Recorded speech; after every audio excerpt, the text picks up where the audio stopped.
안녕하십니까. 집중진단 강원입니다. 온 나라가 최순실로 벌집이 된 듯합니다. 사실상 국정 운영이 마비된 상태라고 해도 과언이 아닐 텐데요. 하지만 또 이와는 별도로 지금 국회에서는 내년도 국가예산 배정과 관련한 정치권의 논의가 한창 진행되고 있습니다. 내년도에 강원도 살림을 좌우할 중요한 문제인데 현 시국에서 원활한 국비 확보가 가능할지 궁금해하시는 분들 많이 계실 것 같습니다. 오늘 이 자리에서 관련해서 1시간 동안 얘기 나눠보도록 하겠습니다. 먼저 황영철 강원도 국회의원 협의회장과 인사 나눠보겠습니다. 어서 오십시오. 네. 정치권이 한치 앞을 내다볼 수가 없다, 이런 얘기 많이 들으실 것 같고, 또 최순실과 관련해서 국회 운영에 대해 궁금해하시는 분들 많이 계시겠지만 이 얘기 조금 차차 나눠보도록 하겠고요. 네. 우선은 강원도 국비부터 좀 질문을 드리죠. 내년 국비 목표액 6조, 정확하게는 6조 49억 원인데 네. 어떻게 전망하고 계십니까?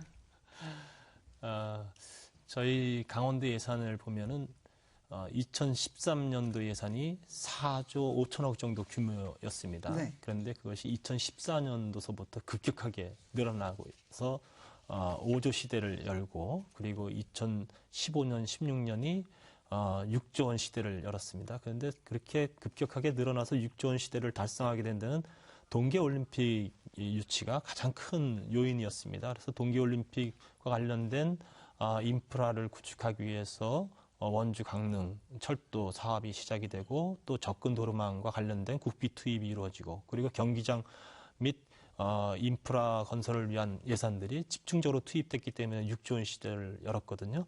그래서 올해 내년까지는 동계올림픽과 관련된 예산들이 집행이 되기 때문에 6조 원 달성은 어느 정도 가능할 거라고는 보고 네. 있어요. 그런데 그 이후 시기에는 아마도 6조 원의 국비 예산 달성이 오히려 어려워지지 않을까, 이런 걱정을 이제 하게 됩니다. 그래서 어쨌든 우리가 동계올림픽과 관련돼서 강원도의 개최지 지역 이외의 지역에서 우린 뭐냐라는 얘기는 많았겠지만, 그래도 강원도 전체로 봤을 때는 동계올림픽이 강원도의 국비 지원을 받는 데 있어 큰 역할을 했고, 강원도 발전에 큰 역할을 했다라는 것은 예산으로서 여실히 증명되고 있습니다.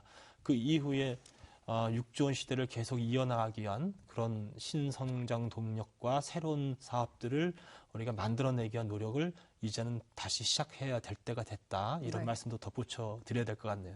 알겠습니다. 네. 긍정적인 얘기, 또 조금 부정적인 얘기도 함께 해주셨는데요. 김한근 강릉 원주대 자치행정학과 교수께서도 자리하셨습니다. 인사 나눠보겠습니다. 안녕하십니까? 네, 안녕하세요. 다시 말씀드리지만 전국이 참 혼란스러운 상태고, 이 와중에 국비 확보를 위한 예산 전쟁에 돌입을 했습니다. 시청자 여러분들이 이런 와중에 이게 될까 하는 분들도 궁금해하실 것 같은데, 그 과정이 어떤지도 좀 잠깐 설명을 들어볼까요? 네, 말씀하신 대로 예산 확보의 과정은 그 총성 없는 전쟁이라고 이렇게 표현을 합니다. 내년도에 집행되는 예산들은 금년도에 다 이제 편성이 되는데요. 크게 지방교부세와 국고보조금액을 합쳐서 국비예산이라고 합니다. 크게는 이제 보시면 이제 세 단계로 구분할 수 있을 것 같습니다. 중앙부처에서 각 부처에서 예산을 편성을 하고, 그것을 기재부에서 다시 심사를 하고, 정부 예산을 확정을 해서 그다음에 이제 국회로 예산을 넘기는데, 지금 이제 국회 심사가 이루어지고 있죠. 그래서 지금 금년도 같은 경우에는 지금 이제 말씀하신 대로 최순실 게이트 때문에 앞으로 남은 한 달이 이제 굉장히 중요한 변수로 작용을 할 것 같습니다. 이제 예상대로라면 11월 11일 교육문화위원회, 특히 쟁점이 많은 지금 위원회이죠. 교육문화체육관광위원회에서 예산심사가, 상임위원회 심사가 마치게 되면 네. 예산결산 특별위원회에서 11월 30일까지 예산심사를 마치고, 그 예산이 국회에서 12월 1일 날에 본회의에 부의가 돼서 12월 2일 날에 예산이 국회를 통과하는 것으로 예정이 되어 있습니다만은, 금년의 전국 관계상 아마 조금 연기가 되거나 네. 또 조정이 될 가능성도 있습니다. 알겠습니다. 자, 박준식 한림대 사회학과 교수와도 얘기 나눠보겠습니다. 어서 오십시오. 네. 강원도의 경우 뭐 재정이 워낙 열악한 상황이기 때문에 또 이 동계올림픽을 비롯해서 굵직한 현안 사업들이 있기 때문에 무엇보다 국비 확보에 주력하고 있습니다. 어떻게 보십니까? 매년 이 시기가 되면은 강원도 도민들이 특히 국비에 대해서 굉장히 특별히 관심이 많으신 것 같아요. 미디어에서도 관심이 많고 또 제가 일상생활에서 만나보는 많은 분들이 이상하다 싶을 정도로 강원도에는 국비에 대한 관심이 많은데 저는 그게 강원도의 현실을 아주 냉정하게 반영하고 있다고 생각을 합니다. 잘 아시다시피 강원도는 민간 경제 영역이 굉장히 취약하고 종업원 100명 이상 고용하는 사업체를 손에 꼽아야 될 정도로 이 경제가 취약하고 이제 고용 상황이 어렵기 때문에 추정컨대는 강원도 경제 이 활동의 한 60 내지 70%를 제가 보기엔 재정에 의존하고 있지 않은가 생각합니다. 그래서 그 정부 재정이 도민 생활에 미치는 영향이 너무 크기 때문에 매년 아마 우리가 그 국비 심사라든지 예산 심의가 이루어지는 시기가 되면은 특별히 강원도민들이 아주 집중적으로 관심을 갖는 이유는 확실한 근거가 있다고 생각을 합니다. 알겠습니다. 황영철 의원께 좀 여쭤보죠. 정말 내년에 필요한 국비 사업들이 꽤 많더라고요. 뭐 아주 금액이 큰 사업부터 또 자체 문화올림픽 사업에 필요한 예산도 100억 원, 그리고 평창올림픽 개최지 화장실 개선 사업도 한 50억 원 정도, 뭐 이런 사업까지 아주 다양하게 있는데, 글쎄요, 황영철 의원 개인적으로는 아주 중요하게 보시는 사업들이 어떤 걸까요? 같은 생각입니다. 일단 내년도는 우리 평창 동계올림픽이 개최되는 시기이기 때문에 온 도민이 힘을 합해서 평창 동계올림픽 성공을 위해서 힘을 모아야 될 시기고, 또 우리 국회에서도 우리 도내 국회의원 모두가 평창 동계올림픽과 관련된 예산 확보에 다 함께 또 힘을 모으고 있습니다.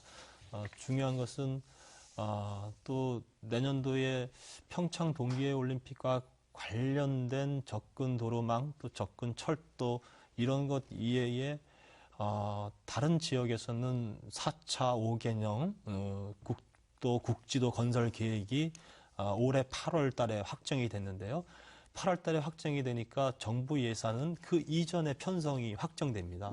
그러니까 내년도에 사실은 이 4차 5개년 국지도 계획에 들어간 SOC에 대해서 내년도부터 설계 및 착공을 시킬 수 있도록 만들어야 되는데, 그거는 이미 정부 예산이 편성된 이후에 확정이 됐기 때문에 그와 관련된 예산이 하나도 편성이 안 돼 있어요. 그래서 저희가 이 부분만큼은 이번 예산 심의 과정 중에서 반드시 포함시켜야 되겠다라고 생각하고 있고, 모든 의원님들이 자기 지역에 관련된 그런 SOC 사업에 전력 투구하고 있죠.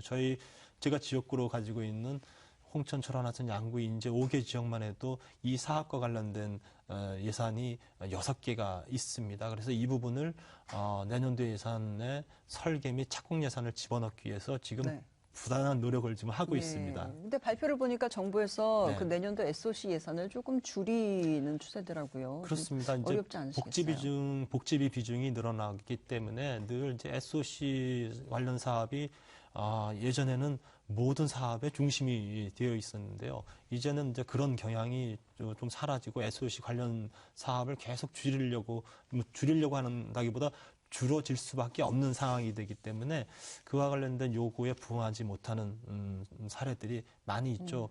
그러나 어려운 가운데서도 어쨌든 우리가 지역의 이런 사업들의 필요성을 또 강력하게 주장하고 또 설득하고 이런 과정들이 예산심의 과정에서 앞서 우리 말씀하신 대로 총성 없는 전쟁이라는 게 바로 그런 것이거든요. 그래서 저희들은 지역 주민들 생각해서 또 도민들 생각해서 한 개의 사업이라도 더 성공시키기 위한 그런 노력들을 이제 할 수밖에 없고, 이런 과정에서는 우리가 국회의원에 대해서 갑질 이런 얘기 많이 하는데 예산심의만큼은 저희들이 의리입니다. 그래서 정부 부처 관계자들에게 가서 머리도 조아리고 사정도 하고 하면서 제발 이 사업 좀 예산에 배정을 해달라고 이렇게 요청하고 그렇게 노력을 기울이고 있죠. 알겠습니다. 뭐 좋지 않은 상황이지만 지역에 모쪼록 좋은 뉴스 가져다 주시길 또 기대하도록 하겠습니다. 두 분 의견은 어떠실까요? 강원도를 위해서 꼭 확보해야 될 사업비 어떤 것들이 있다고 꼽으실까요? 말씀하신 대로 SOC 예산도 굉장히 중요합니다. 그런데 이제 강원도 같은 경우에는 당면한 동계올림픽 관련 예산이 우선 가장 확보가 중요할 것 같고요. 이게 이제 그 내년도가 사실은 그 기반 예산은 마지막입니다. 내후년의 예산은 다 대부분 이제 행사성 예산일 거기 때문에 금년도가 올림픽을 준비하는 가장 이제 중요한 해가 되겠는데요. 이걸 좀 더 구체적으로 좀 보시면 지금 현재 그 2017년도 국비 주요 현안 사업입니다. 지금 이제 추가적으로 강원도가 확보해야 될 예산인데 말씀하신 대로 문화올림픽 관련 예산이 지금 현재 상임위원회에서 한 70억 정도로 지금 반영이 돼 있는 것 같고요. 그 외에도 각 시군별로 공중화장실 같은 경우에는 우리 황영철 의원님께서 안행위원회에서 30억을 민간 부분을 제외하고 필요한 것은 이제 50억으로 강원도가 계상을 했는데 요구를 했는데 지금 안행위원회에서 민간 부분을 제외하고 30억이 이제 전액 반영이 돼서 지금 됐습니다. 그 외에도 여러 가지 이제 SOC 관련 시군 현안들이 약 450억이 필요한 실정이고요. 마지막으로 그 설악산 5색 케이블카는 지금 전액 반영이 안 돼 있습니다. 그래서 이게 우선 시작을 하려면 166억 정도의 예산이 필요하겠습니다. 지금 현재 각 상임위원회가 지금 진행이 되고 있는데요. 현재까지 반영된 지금 상임위원회 증액을 보면 물론 이제 이 예산이 전액 이제 반영이 되는 건 아니고요. 예산결산위원회 지금 황영철 의원님과 지금 이철규 의원님께서 우리 예산결산위원회에 들어가 계십니다. 그래서 이제 앞으로 이제 예산결산위원회 개수조정 소위를 통해서 치열하게 예산 확보 전쟁이 이루어질 텐데요. 지금 현재 보시면 현재 상임위원회에 반영된 것은 말씀드리는 공중화장실 개선 30억, 그다음에 긴급구조 인프라 50억 중에서 27억이 지금 반영돼 있습니다. 이거는 안행위원회에서 반영이 됐고요. 기타 우리 위원님들이 그 강원도 의원님들이 안 들어가신 그런 위원회에서는 많이 반영이 안 됐습니다. 그래서 반대로 이제 국토는 우리 위원회 위원님들이 강원도 위원님들이 안 계시지만 여러분들이 노력을 많이 하셔서 상당한 금액이 지금 반영이 돼 있는 것으로 지금 파악이 되고 있습니다. 네. 알겠습니다. 박준식 교수님 의견도 같이 들어보죠. 예. 제가 사실은 교수님 말씀해 주시는 거 보고 여러 가지 많이 배우고 또 배우면서 걱정도 지금 많이 드는 것이 하나인데요. 제가 이제 상식적으로 생각하면 우리가 예산이라는 거는 그게 눈에 보이는 예산, 눈에 이렇게 보이는, 뭐 돈을 썼을 때 눈에 딱 띄는 예산이 있고요. 눈에는 띄지 않지만 굉장히 중요한 예산들이 굉장히 많아요. 이제 첫 번째 부분은 우리 하드웨어라고 얘기하고 두 번째 부분은 우리 소프트웨어라고 얘기를 하는데 예를 들면 우리 강원도에 대학생들이 굉장히 많습니다. 대학생들한테 이제 그 장학금이 굉장히 많이 필요한데 학생들한테 들어가는 장학금이 상당한 액수 국비가 들어가는데 우리가 눈에 잘 안 보이죠.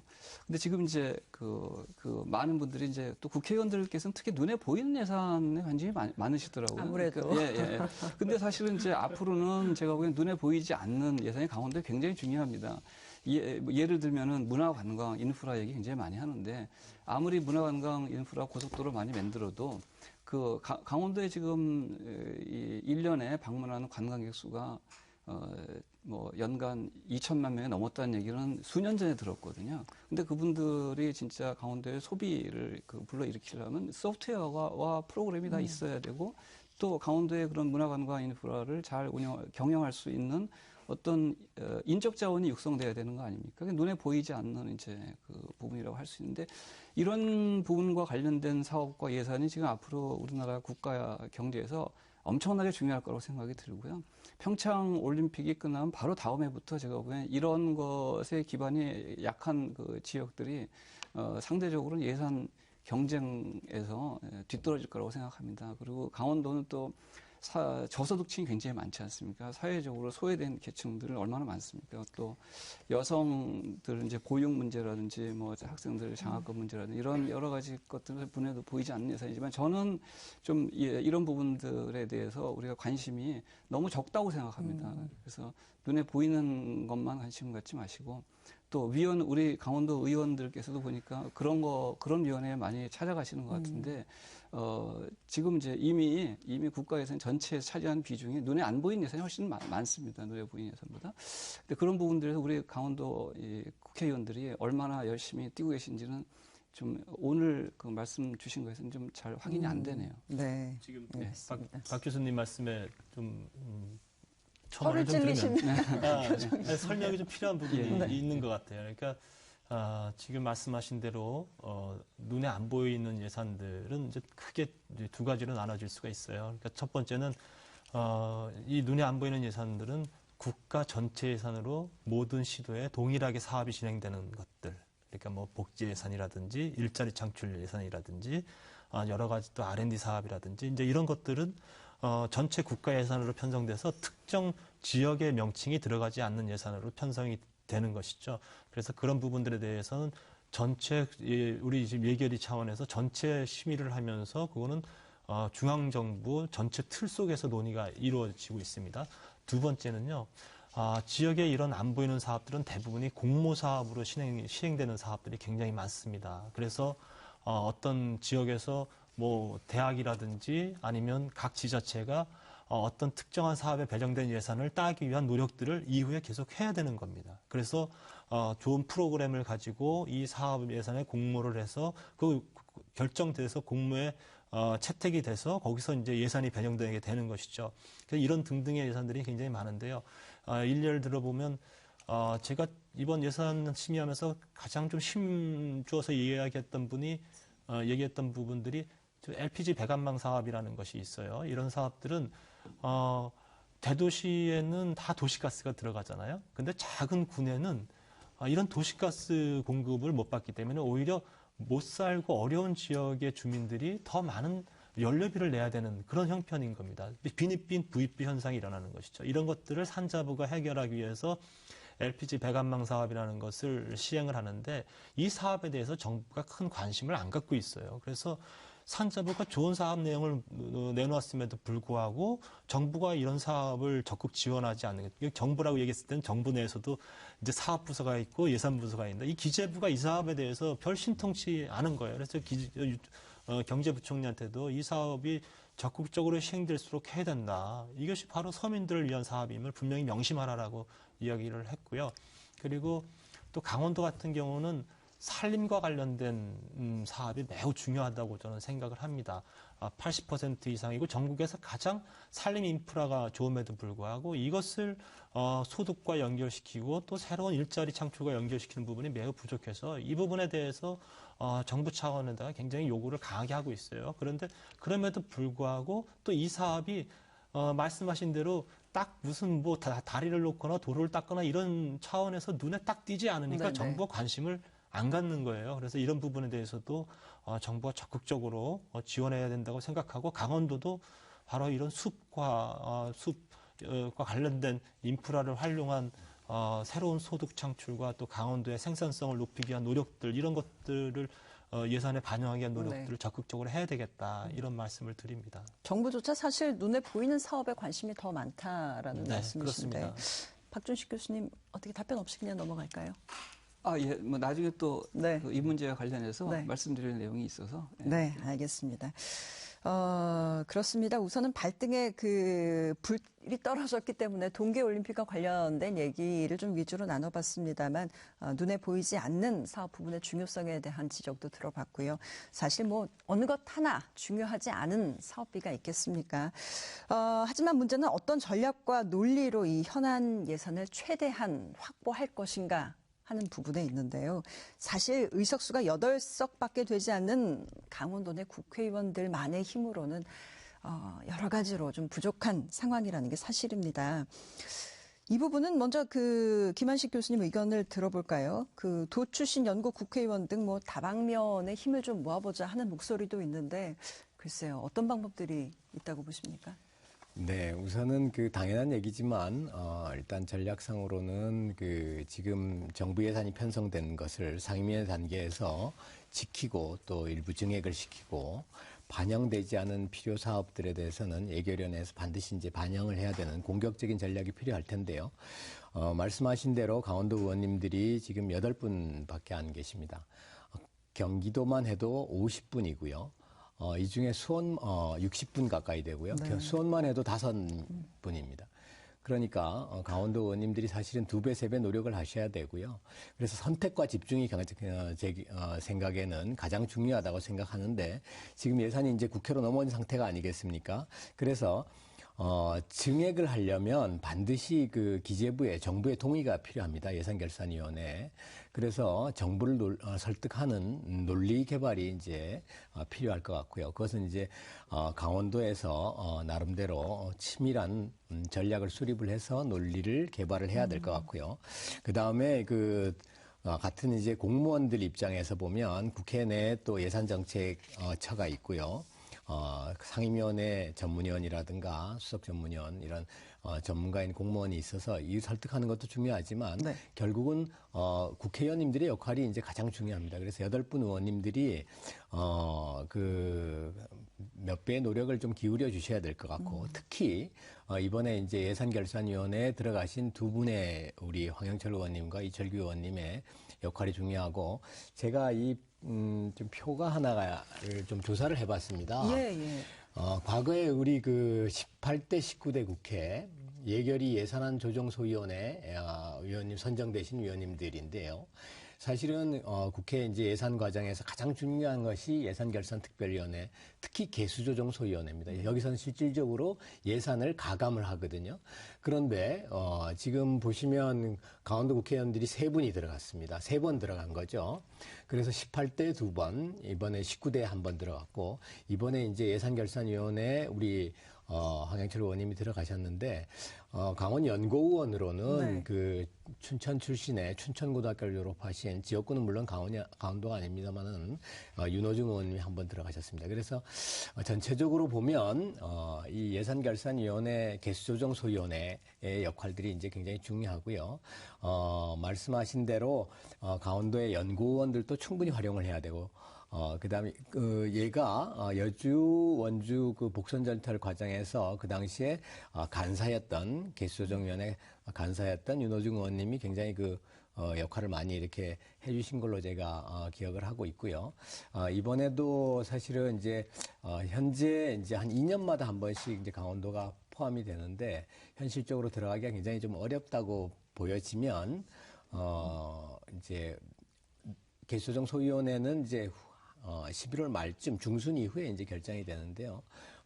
연구의원님들이라든가 지금 들어가 계시는 우리 황 의원님들, 중진 의원님들이 각고의 노력을 좀 해서 지금 강원도에 필요한 예산들이 전액이 좀 반영이 될 수 있도록 노력을 하시는 게 굉장히 중요할 것 같고 네. 하여튼 강원도와 지금 우리 강원도 우리 정치권 국회의원님들의 역량들을 총동원해야 됩니다. 예. 왜냐하면 지금 현재 다른 상황과 다르게 정부의 컨트롤 타워가 지금 부재한 상태이기 때문에 지금 국회 입장에서 보면 그 어느 때보다도 금년도에는 전략과 이런 논리 개발, 네. 그다음에 선택과 집중 이런 부분이 중요하다고 이렇게 판단이 됩니다. 알겠습니다.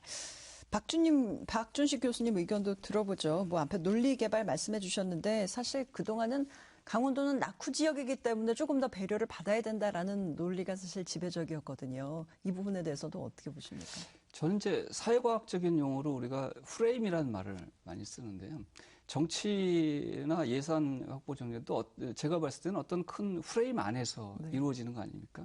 그러니까 프레임을 어떻게 이제 짜느냐가 굉장히 중요하고 그 프레임 안에서 우리가 어떻게 존재하느냐를 잘 규정하는 게 아주 중요하다고 생각합니다. 그 프레임 안에서 우리의 어떤 소위 정체성, 존재감, 그리고 이제 정치적인 의미. 그러니까 한마디로 말해서 강원도가 국가 예산을 짜고 만드는 어떤 논의와 이 예산 배정의 프레임을 만들어가는 과정에서 어떤 정체성과 존재감을 네. 가지고 있는 지역이느냐. 저는 예산에 미치는 영향에 예산 이 전략에 미치는 영향이 굉장히 클 거라고 그런 가설을 가지고 접근해 보고 싶은데요. 그런 의미에서 보면 아주 걱정되는 그 측면이 많다고 생각합니다. 우리 사회의 어떤 그런 그 지역적인 정체성과 그 존재감이죠, 자긍심 이런 것이 과연 예산 정책의 프레임 속에 강원도가 들어있느냐. 제가 우려하는 것은 이제 강원도라는 것이 그 프레임 속에 점차 사라지고 있는 것은 아닌가. 제가 이제 그 하나의 비근한 예를 들면요.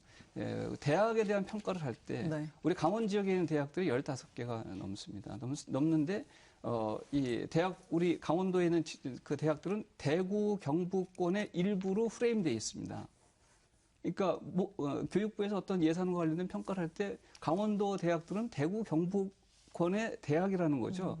저는 굉장히 이상한 그 프레임이라고 생각을 합니다. 강원도에 있는 대학들은 왜 강원도 대학이 아니고 대구 경북권의 일부 대학이고, 그리고 예산을 배정하는 과정에 보면 우연히 그렇게 됐는지는 모르겠으나 제가 봤을 때는 지나치게 강원도에 있는 대학들이 예산 배정 과정에서 분명히 불이익을 당하고 있다. 그 프레임 때문에 불이익을 당하고 있는 것은 아닌가라는 이제 질문을 제가 스스로한테 해보는데요.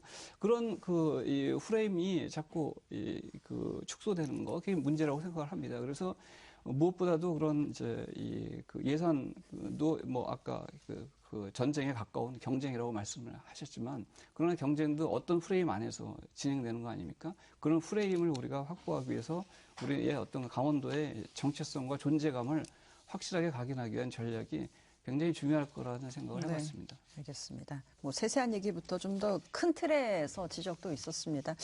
우선 도의 정체성 프레임이라고 얘기를 해주셨는데 어떻게 보세요? 국회에서는 의석이 프레임이에요. 그러니까 이번에 예산과 관련돼서 예결위에서 국회에서 논의되고 또 예결위에서 논의되고 하는 과정에서 결국은 국회의원 숫자가 가장 큰 기준이 될 건다. 그래서 저희들이 예산 심의를 하면서 이런 것들이 있습니다. 그러니까 예결위 심의 과정하고 최종 정리하면서 국회의원이 지역에 있는 꼭 필요한 사업을 할 수 있게끔 하는 그런 증액을 할 수 있는 틀이 조금 있어요. 이제 그런 틀이 있는데 그런 부분들이 다 개별 국회의원들에게 일정한 규모에서 배정할 수 있게 이렇게 하는 그런 기준들이 일부 있습니다. 그러면 결국은 8명이면 8명 몫만큼 하게 되는 것이죠. 네. 지금 말씀하신 대로 경기도는 60명의 국회의원이 경기도 사업을 위해서 뛰는데 강원도는 8명이 뛰는 거예요. 그러니까 벌써 기본적으로 차이가 나는 것이죠. 물론 그것이 현실적으로 안고 있는 인구 기준에 의한 그런 국회의원 의석이기 때문에 어쩔 수 없다고는 하지만 큰 틀에서는 지금 저희들이 그런 틀을 넘어서서 소외된 지역 그리고 인구뿐만이 아니라 그 지방의 균형 발전 문제를 다루는 문제 등등 이런 부분들에 대해서 저희들이 늘 예결위 때 이야기를 합니다. 예를 들어서 접경 지역의 문제, 또 농어촌의 문제, 이런 등등의 문제, 소외의 문제들을 제기를 하고 그거에 대해서 많은 이야기를 합니다. 그런 부분들이 우리 교부금을 배분하는 과정에서 일부 이제 반영이 되기 때문에 정부는 그런 이야기로 해명을 하고 있습니다만 적어도 그것을 떠나서 지방 균형 발전이라는 큰 틀에서 예산을 배정하고 또 새로운 사업들을 할 수 있기에 좀 더 혜택을 주고 이런 것들이 논의가 돼야 되겠죠. 그래서 저희 강원도 의원들은 그래서 하여튼 8명을 뛰어넘을 수 있는 방법은 연구 국회의원까지 활용하는 방법이다. 연구 국회의원들에게 자기 지역만 챙기지 말고 그분들도 지역구가 있으니까 지역구 챙기는 게 최우선이거든요.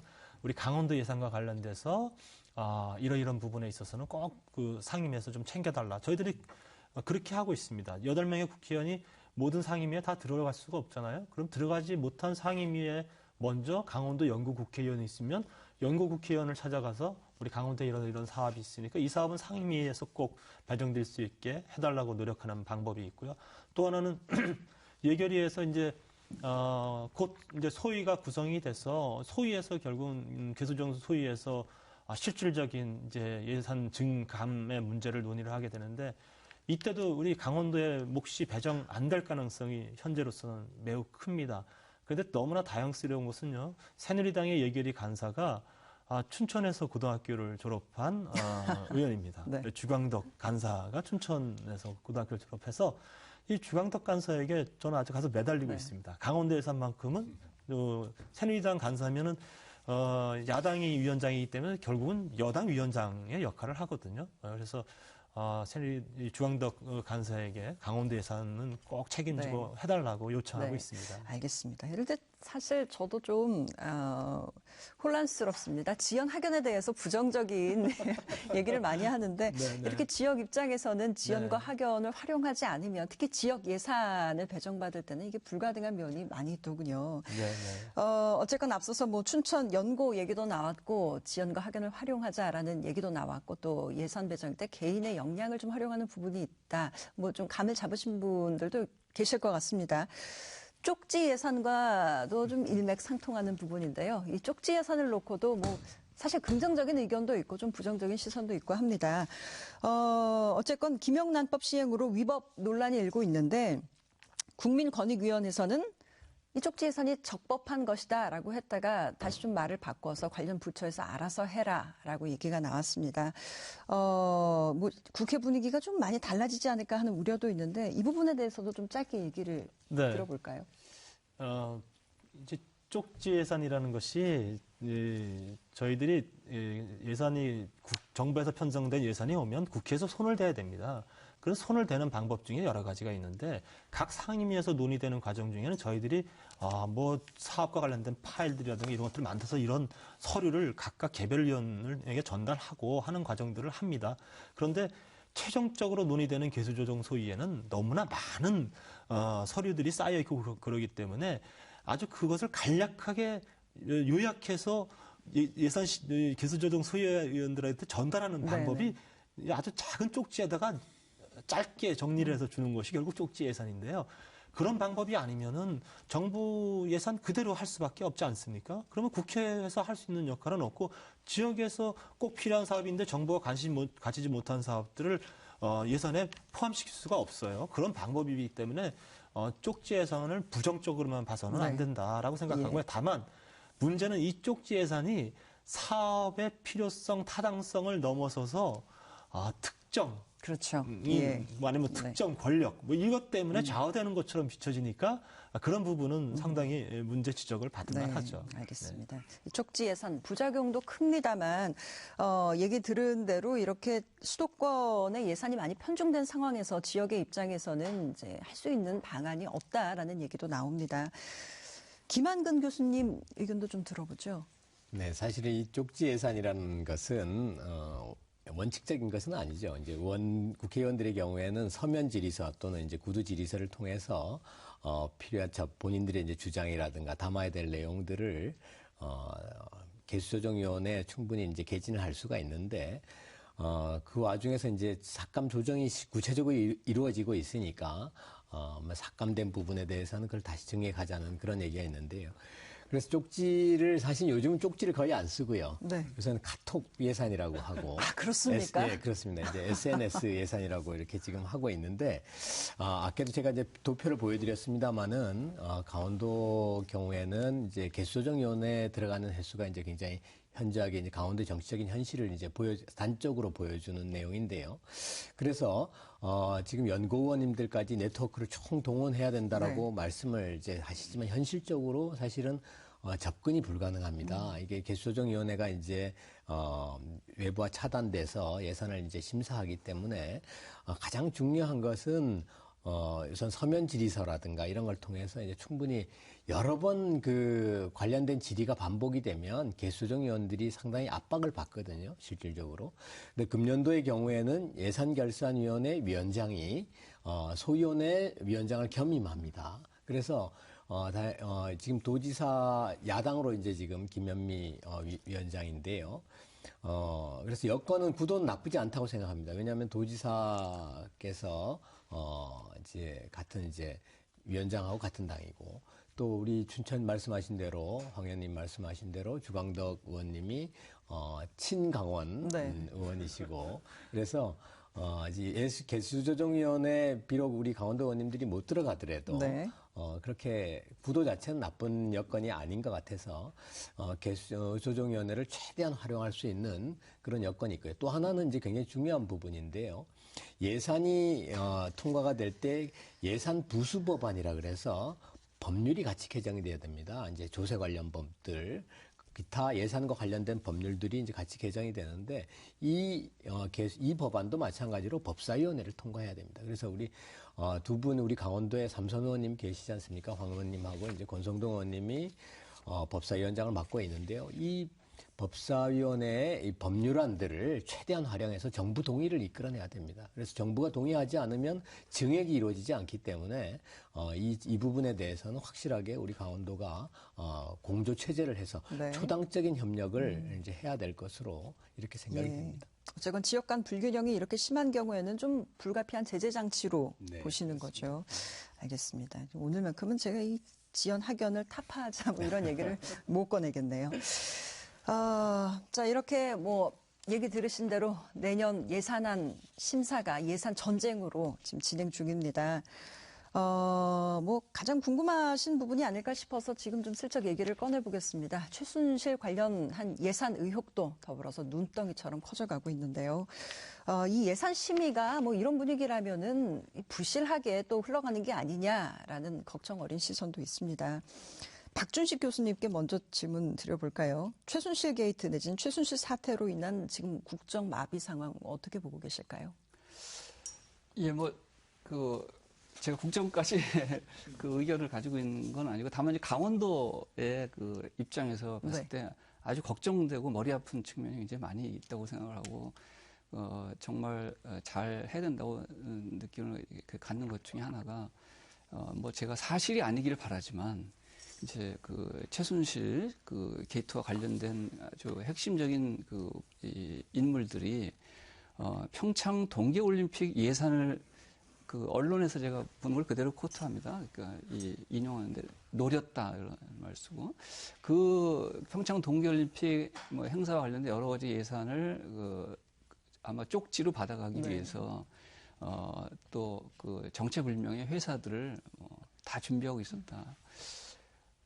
이해가 안 되는 거지 않습니까? 이제 그 평창 그 동계올림픽이라는 건 강원도를 위해서 지금 역사상 가장 중요한 강원도 역사상 최대의 프로젝트라고 볼 수 있고 당연히 강원도 지역을 위해서 그 좋은 어떤 결과를 이제 기대하는 것들인데 그런 강원도민을 위한 예산이 어떻게 그런 그 소위 말 사적인 집단 우리가 이해할 수 없는 그런 이 과정을 통해서 흘러갈 수 있고 거기에 제가 우연히 이제 강원도 관련된 분들이 있는가 봤더니 아무도 없더라고요. 그렇다면 평창 올림픽은 우리는 강원도는 그냥 도로만 깔아주고 나머지 예산과 뭐 여러 가지 그 경제적인 혜택은 전혀 모르는 사람들이 다 가져가는 거 아니냐. 장소 제공만 된다라는 당연히 그렇게 볼 수 있는 거 아닙니까? 굉장히 머리가 아프죠. 그래서 엄청 걱정이 들고 이제 저는 뭐 대부분의 도민들은 그런 뉴스를 들었을 때 굉장히 불쾌했을 거라고 생각을 합니다. 그래서 이런 부분들이 우리 아마 도민들은 투명해지기를 굉장히 원하실 거라고 생각이 들고요. 평창 동계올림픽 행사와 관련된 그 엄청나게 많은 이 규모의 예산이 어떤 분들에 의해서 어떻게 잘 쓰여지고 있는지를 철저하게 감시해야 된다고 생각을 합니다. 그게 굉장히 저는 절박한 위기의식을 느끼고요. 이 문제에 대해서 한번 좀 의원님 혹시 문제의식이 있으시면 한번 좀 듣고 싶습니다. 네, 바로 답변 들어볼까요? 제가 이제 11월 10일 날 평창 동계올림픽 지원 특별위원회 제가 위원장이기 때문에 상분 개최를 위해서 많은 준비가 필요해서 회의를 개최해 놨어요. 근데 개최를 오래전에 개최해 놨는데 그 이후에 최순실 사태가 아주 구체화됐기 때문에 그리고 평창 동계올림픽과 관련된 교수님 말씀대로 몇 가지 의혹들이 제기되고 있어서 이 11월 10일 날 회의가 솔직히 걱정이 됩니다. 제가 위원장으로서 회의를 주재해야 되는데 이런 예산 배정의 문제, 그리고 또 여러 가지 개폐식 준비라든지 또 안전 문제, 이런 문제들에 대해서 종합 점검을 하기 위해서 회의를 개최하고, 또 회의를 저희들이 많이 개최해야만이 평창 동계올림픽에 대한 관심이 높아지는 그런 효과가 있는 것이거든요. 그런 목적을 위해서 회의 개최를 했는데 이런 의혹이 드러나다 보니까 그 회의가 굉장히 이제 어려운 회의가 될 거라고 생각하고 있어요. 근데 몇 가지 내용들에 대해서는 제가 예결위 질의를 통해서 문체부 장관인 조윤선 장관한테 질의를 했고요. 조윤선 장관 답변으로는 지금 드러나고 있는, 언론에 보도되고 있는 의혹들의 대부분은 이제 사실이 이제 아닌 것으로 답변은 들었어요. 그러나 저는 그 부분에 대해서도 저희가 의혹으로 제시된 부분에 대해서 분명히 점검을 해야 되겠다, 이런 생각 가지고 있고요. 그리고 다시는 사사로움이 이 평창 동계올림픽 사업에 개입되지 않도록 철저하게 점검해야 되겠다, 이런 생각은 가지고 있습니다. 예. 한 가지만 더 말씀드리면요.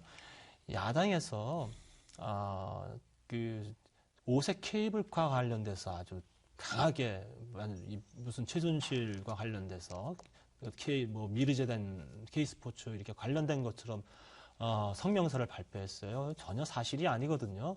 그래서 그런 부분에 대해서는 저도 강하게 질타를 했고 사과를 요구했습니다. 아무튼 분명한 문제가 있는 부분에 대해서는 바로 잡아야 되지만, 이로 인해서 평창 동계올림픽이 흔들림 없이 가야 되는 부분에 대해서 도민들이 또 다 함께 뜻을 모을 건 모아야 된다, 이렇게 생각합니다. 알겠습니다. 지금 시간이 없는데 이 부분은 동계올림픽 관련하고 또 강원도의 주요 사업과 관련된 얘기라서 짧게 하나만 더 질문을 드려보겠습니다. 우선 오색 케이블카 얘기 꺼내셨으니까요. 네. 지난해 어렵게 승인을 받았습니다만은 사실이 아니라고 하셨는데, 네. 사실인지 아닌지는 조금 더 지켜봐야 될 것 같습니다만, 최순실 씨가 지금 깊숙하게 관여했다는 의혹이 제기됐고, 네. 김종 문체부 2차관, 지금 전 차관이 됐습니다만, 그리고 네. 이승철 전경련 부회장이 또 이것을 주도했다는 얘기가 있는데, 어쨌건 이렇게 의혹이 불거진 상황이면은 이 국비 확보가 어렵지 않겠습니까? 제가 걱정되는 게 그겁니다. 그러니까 명백하게 입증된 사실에 대해서라면 분명히 저희들이 함께 논의해야 되지만, 이렇게 의혹 제기 수준에서 의혹만 제기하고 사실이 아닌 것으로 결론이 나는 부분들이 자꾸 많아지면 동계올림픽에 대한 국민적인 지지나 관심이 줄어들 수밖에 없고, 또 국회 내에서는 그것들에 대한 저희들이 예산 요구라든지 이런 거 할 때 그런 문제 제기로 인해서 예산 배정을 받기가 어려워지잖아요. 그게 참 걱정스러운 일입니다. 그래서 이런 부분들에 대해서는 아닌 건 분명히 아닌 것으로 정리하고, 그리고 또 책임지거나 의혹을 밝힐 부분에 대해서는 명확히 밝히겠다는 이런 양가적인 부분에 대해서 잘 또 지혜롭게 해나가야 되기 때문에 제가 하여튼 예결위원으로서 또 동계특위 위원장으로서 참 어려움에 봉착해 있는 건 사실입니다. 알겠습니다. 뿐만 아니라 그 강릉 빙상장에 최순실 씨의 조카 장시호 씨가 개입돼 있다는 의혹도 여러 가지 나오고 있는데, 도민들 입장에서는 의혹이 그냥 의혹으로 끝나길 바라는 마음은 아마 같지 않을까 싶습니다. 어쨌건 이렇게 어려운 상황에서 국비 확보를 위해서 여러 국회의원들께서, 강원도 국회의원들께서 좀 전면에서 뛰어주시길 믿습니다. 김한근 교수님께 좀 정리 겸 해서 시간이 별로 많이 남지 않아서요. 질문을 드려보면, 과거 국회에서 국회의사국장 또 상임위 전문위원으로 근무를 하셨잖아요. 예산과 관련돼서 그 법안 심의 과정을 워낙 잘 아는 전문가시니까, 혹시 그때 기억을 좀 되살리셔서 정치권과 이렇게 지자체가 잘 협력해서 국비를 조금 더 많이 확보했던 모범 사례 같은 게 있습니까? 많은 사례가 있죠. 근데 이제 우리 강원도 도민 입장에서 이렇게 보면 대표적인 게 한 몇 년 전에 이제 2013년으로 제가 기억하는데요. 평화누리 조성 길이라는 사업이 있었는데요. 당시에 그 정치적인 이유 때문에 이 사업이 이제 전액 그 예결위원회 삭감이 됐죠. 상임위원회에서는 통과가 됐었는데, 전액 반영됐는데, 그때 이제 한 78억 정도로 기억이 됩니다. 그런데 이제 예결위원회에서 전액 삭감이 되니까 당시에 이제 지역구 의원님들, 강원도 의원님들이 총 뛰어서 예결위원회 위원들을 한 분 한 분 다 전화를 했던 걸로 기억이 되고요. 네. 도지사께서도 그때 당시에 직접 야당 예결위원들을 설득을 하고 이렇게 해서 도와 국회의원들이 이제 협력을 해서 그 예산을 다시 전액 다 다시 살려서 지금 이제 평화누리길에서 이제 많은 이제 행사들이 있고 지금 잘 조성이 된 걸로 제가 기억을 하고 있습니다. 지금 말씀하신 대로 지금 강원도 국회의원들이 이제 워낙 적은 숫자인데 지난번 19대보다는 저희들이 좋은 여건이라고 저는 생각합니다. 왜냐하면 3선 이상 중진 의원들이 2분이 나오셨고, 그다음 재선 의원도 이제 한 3분이 되시고, 그다음에 이제 그래서 같은 인원이라도 국회는 이제 다선 원칙, 소위 시니어리티 룰이라 그러는데요. 그래서 과거보다는 좋은 여건이기 때문에 18대보다 숫자는 줄었습니다만은 그래서 지금 국회의원님들이 노력 여하에 따라서 저는 예산 확보가 그렇게 어렵지 않다고 생각을 하고요. 또 하나는 지금 제가 어제 지난주 확인을 해봤더니 교문위원회에서 그 예산 그 삭감 요구가 그렇게 네네. 강원도 관련한 것이 우려할 만한 정도 수준이 아니기 때문에 지금 국회의원님들도 상당히 많이 이해를 하고 계십니다. 그래서 예결위원회에서 잘 디펜스를 한다 그러면 저는 괜찮을 거라고 생각을 합니다. 알겠습니다. 자, 박준식 교수님, 시간이 없어서 거의 끝 질문이 될 것 같은데요. 국회의원과 또 강원도의 역할 분담이랄까, 또 역할에 대해서 좀 당부하고 싶은 바 있으실 것 같아요. 예, 이제 서두에 우리 황 의원님께서도 말씀하셨지만 저는 이제 정부 예산이 크게 보면은 정부가 할당해주는 예산이 있고요. 두 번째 저희가 경쟁을 통해서 획득해야 되는 예산이 있습니다. 경쟁을 통해서 획득해야 되는 예산이 훨씬 비중이 큰데.